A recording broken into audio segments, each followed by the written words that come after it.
Hürmet mücazası üçün Vodnik'te yeni kurulan 4 kodlu bina 4. katında əcəb yeni təmilən 2 xana kvartası satılacaq. Narxı 425 milyon som.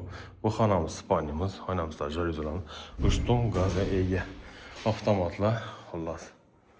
Bu xanamız, mehmanxanamız yine toz zonamız var, Xəmət bəyinə.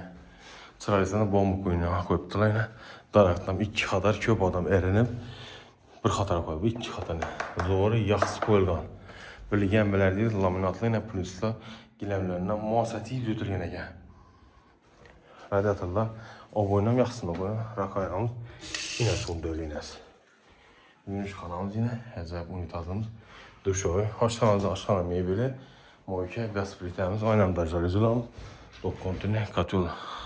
Abonatçılar sağolunuzda cavab. Qaz bağımlı ise qaz bağ.